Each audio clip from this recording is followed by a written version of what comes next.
Haunted house भाग 2। मैंने mobile हाथ में लिया, टॉर्च बंद की और पलंग पर आंख बंद करके लेटी। मेरा मन अंदर से एहसान हो गया था, मेरा मन नहीं माना। मैंने मोबाइल लिया और उसकी टॉर्च ऑन की तो मेरी नज़र सीधे बंद पड़े पंखे की तरफ गई। मेरी नज़र पड़ते ही मेरी जोर से चीख निकल गई।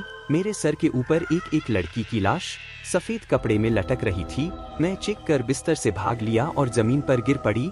मैं जमीन पर गिरी हुई गहरी सांस ले रही थी। मैंने डर कर पंखे की ओर देखा तो वहां कोई भी नहीं था। बैंड पंखा मेरा मुंह है चढ़ा रहा था। वह है मेरे भगवान, तो क्या मैं सपना देख रही थी या यह सब मेरी नज़र का धोखा था? मैं अपनी सांसों को नियंत्रित करने की कोशिश करती हुई सारे घटनाक्रम के बारे में सोच रही थी। यह सब एक सपना ही था। मैं बाथरूम से वापस आई और आकर लेट गई तो सोचते सोचते पता नहीं चला कब नींद आ गई और यह डरावना सपना आ गया जिसमें मुझे महसूस हो रहा था कि सारी घटनाएं सच में घटित हो रही थी। अगर मैं सच में सीख कर गिरती नहीं तो मुझे हार्ट अटैक आ जाना था। मैं रोशनी हो चली, तभी मेरी नज़र कैमरे में हुई रोशनी पर गई। कमरे की लाइट जल रही थी, बल्ब और साइड लैंप भी जल रहे थे। मुझे काटो तो खून नहीं जैसी हालत हो गई थी। जब मैं सोई थी तो सारी लाइट बंद करके सोई थी और सपने में मैंने सारे बटन एक साथ दबा दिए थे। तो मतलब यह सपने वाली घटना सच में घटित हुई है। सोचकर ही रम रमते खड़े हो गए थे। मैंने अपना फोन हाथ में लिया तो फोन की को बैटरी का सिग्नल देकर स्विच ऑफ होगा मेरे लिए कुछ भी समझना मुश्किल हो रहा था। मैं अपना देख रही थी तो कमरे की लाइट कैसे ऑन हुई, मोबाइल कैसे को बैटरी दिखाकर हो गया, और अगर यह सब सच में हुआ था तो फिर उसे लड़की की लाश कहाँ गई जो कुछ देर पहले पंखे पर लटक रही थी? कुछ तो गड़बड़ है। मुझे कुछ भी समझ नहीं आ रहा था। कहीं मुझे नींद में एक्टिव रहने वाली बीमारी तो नहीं लग गई है जो मैंने नींद में उठकर सारे काम किए हो और मुझे पता ना चला हो कि और उसी में यह लड़की की लाश का सपना आया हो। सोच सोच कर मेरा सर फटने लगा। क्या मैं इस वक्त कहीं सपने में तो नहीं हूँ?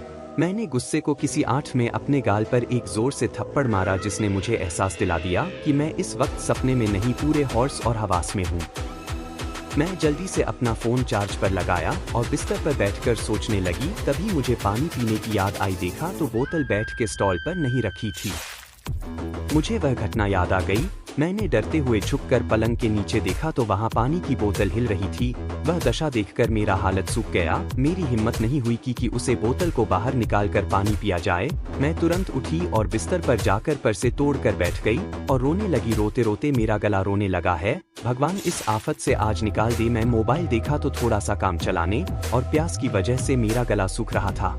मैंने फोन हाथ में लिया और कमरे के बाहर रसोई में जाने का निश्चय किया। बेडरूम के बाहर एक कमरा छोड़कर रसोई लगी हुई थी। बाहर गैलरी में लाइट मैंने जानबूझकर जल्दी छोड़ दी थी जिस घर में एकदम अंधेरा ना हो। मुझे कमरे से बाहर जाते समय डर लग रहा था, पर उससे भी ज्यादा डर पलंग के नीचे जैन से लग रहा था।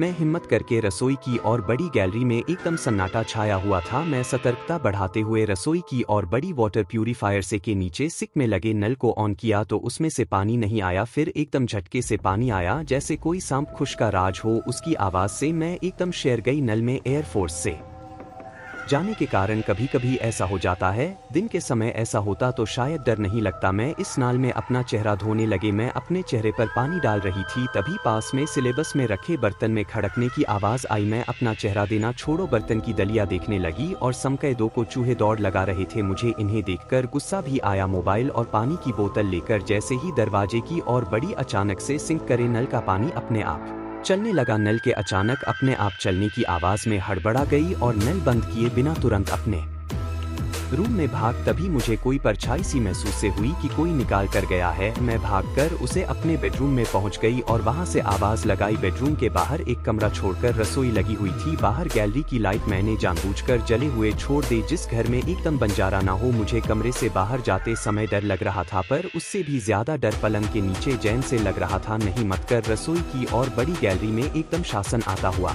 छाया हुआ था। मत रखना। बढ़ाते हुए रसोई की ओर बड़ी वाटर प्यूरीफायर से पानी लेकर एक बोतल में लिया और एक घट ही आधी बोतल खाली कर दी। मुझे पहले से अब थोड़ा ठीक महसूस हो रहा था। मैंने वाटर प्यूरीफायर के नीचे सिंक में लगे नल को ऑन किया तो उसमें से पानी नहीं आया। फिर एकदम झटके से पानी आया जैसे कोई सांप फुशकारा हो। उसकी आवाज से मैं एकदम सिहर गई। नाल में और फंस जाने के कारण कभी कभी ऐसा हो जाता है। दिन के समय ऐसा होता तो शायद डर नहीं लगता। मैं इस नल से अपना चेहरा धोने लगी। मैं अपने चेहरे पर पानी डाल रही थी तभी पास में स्लैब पर रखे बर्तन में खड़कने की आवाज हुई। मैं अपना चेहरा धोना छोड़कर बर्तन की दलिया को देखने लगी उसमें 2 चूहे दौड़ लगा रहे थे। मुझे उन्हें देखकर गुस्सा भी आया और तसल्ली भी हुई। मैंने अपना मुंह धोया, मोबाइल और पानी की बोतल लेकर जैसे ही दरवाजे के और बड़ी अचानक से सिंक के नल का पानी अपने आप चलने लगा। नल के अचानक अपने आप चलने की आवाज से मैं हड़बड़ा गई और नल बंद के बिना तुरंत अपने रूम की ओर भागत भी मुझे कोई परछाई सी महसूस हुई कि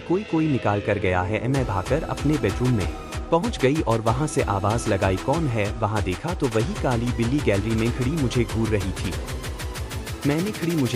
थी। मैंने आओ देखा ना था और खड़ी मुझे घूर रही थी। मैंने आओ देखा ना था और गुस्से से मेरे पास रखा फूलदान उसके सिर पर मारा। वह म्याऊं की आवाज करते हुए भाग गई और मैं बेडरूम के गेट जल्दी से बंद करके अपने बेड पर आ गई। नींद आंखों से कोसों दूर थी। रसोई से नल से पानी गिरने के और बर्तन खड़कने की आवाज रहकर आ रही थी। थोड़ी देर बाद ही पानी की आवाज बंद हो गई। मैं अपनी सोच में डूबी हुई थी, कब सुबह हो और कब मैं यहाँ से निकलूं। आंखों में नींद भरी हुई थी पर आंख बंद करने की हिम्मत नहीं हो रही थी। तभी मेरा फोन बजने लगा। देखा तो इनका फोन था। मैं इन पर फट पड़ी। मुझे अकेला करने के लिए छोड़ गए हो? यहाँ कोई है? इस घर में पहली बार मकान देखने आए थे भी मुझे नेगेटिव वॉइस आई थी और वह काली बिल्ली भी यहाँ घूम रही थी। पर तुमने मेरी एक न सुनी मुझे नहीं रहना इस घर में। मैं बोलकर रोने लगी।